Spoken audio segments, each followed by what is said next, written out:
2011 Porsche 911 GT2 Rupee.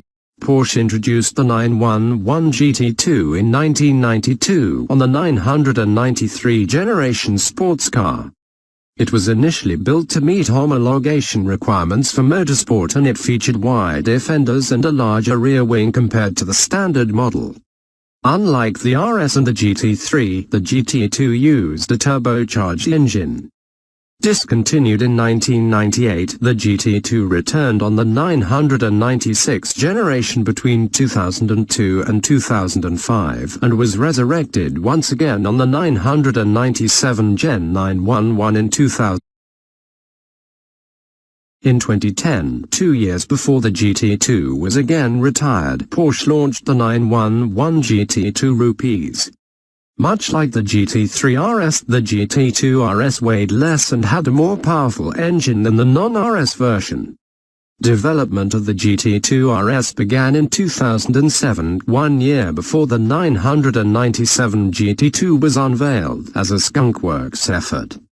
It was dubbed Project 727, a number based on the Nissan GT-R's 7 minutes 26 seconds and 7 milliseconds minute lap time around the Nürburgring Nordschleife.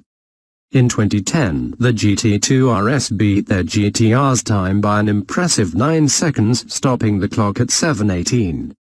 Although Nissan improved the GT-R's time in 2011 and 2013, it didn't manage to overtake the GT2 RS until 2015, when the Nismo-prepped version lapped their German track in 7:08. When it was launched at the 2010 Moscow Auto Show. The GT2 RS marked the absolute climax of the 911 range, becoming the fastest, lightest, and most powerful road-going Porsche to have ever been created. Production was limited to only 500 units, which gave the GT2 RS collectible status as soon as it hit the streets. Exterior. Styling-wise, the GT2 RS was similar to the GT2, which in turn was based on the 911 Turbo. However, the RS received some upgrades that were available on the standard GT2.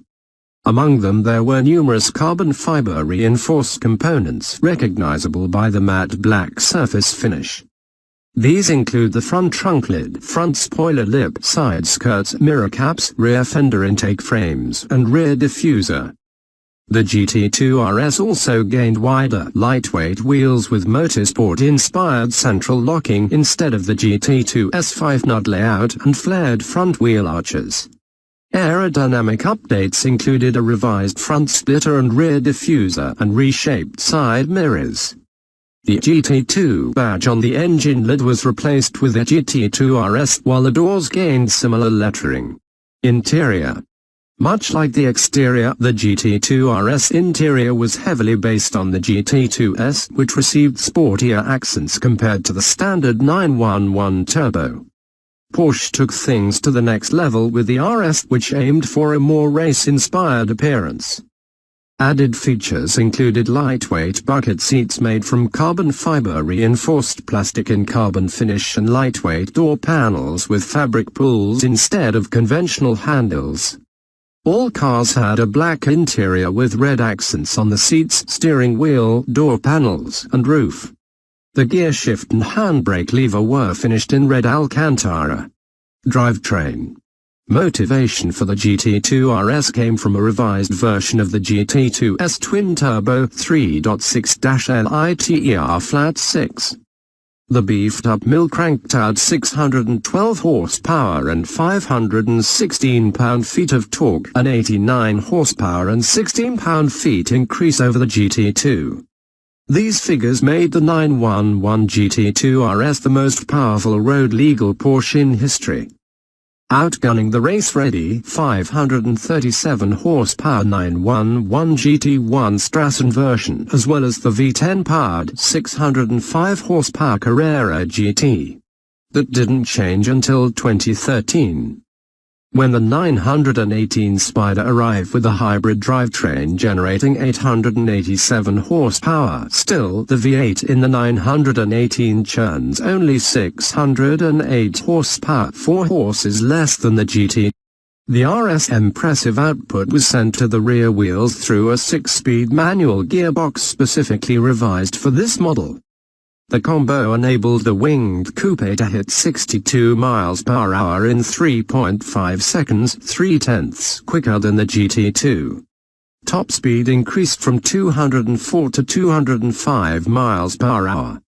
Not surprising given that the RS was also 150 pounds lighter. Another impressive feature was its 7:18-minute lap on the Nürburgring Nordschleife, which made it the 5th quickest vehicle in the world on the German track in 2010. It's worth noting that the 4 faster cars, a Radical SR8 LM, Radical State Route 8 Gumpert Apollo Speed and Donkavort DSRS weren't mass-produced cars but vehicles built in significantly less than 50 units. The GT2 RS improved the GT2's lap time by no fewer than 13 seconds and it remained Porsche's fastest car on the Green Hell until the 918 Spider's 6:57-minute record in 2013. Despite being that powerful and quick, the GT2 RS has a fuel consumption of only 11.9 liters per kilometer, which converts to around 19.7 mpg. In order to handle the extra grunt, the RS received a revised suspension system, wider wheels, new anti-rolls bars and engine mounts, the Porsche Adaptive Suspension Management (PASM) and Porsche Stability Management (PSM). The lightweight wheels were wrapped in specially designed sports tires, while stopping power was provided by Porsche's composite ceramic brakes with Brembo 6-piston calipers at the front and 4-piston calipers to the rear. Competition is 2007 Nissan GT-R and 2008 Dodge Viper ACR. 2007 Nissan GT-R. Having been developed with the GT-R's Nürburgring lap record in mind, it's only natural to compare the 911 GT2 RS to Nissan's most impressive supercar to date. Launched in 2007, 6 years after Nissan showcased the GT-R prototype at the Tokyo Motor Show. The two-door coupe arrived with a twin-turbo 3.8-liter V6 under the hood. Initially, the GT-R had 478 horsepower and 434 pound-feet of torque, figures that were improved to 523 horsepower and 451 pound-feet and 532 horse. Despite being less powerful than the GT2 RS, the GT-R needed only 3.2 seconds to hit 62 miles per hour and topped out at 193 miles per hour. 2008 Dodge Viper ACR.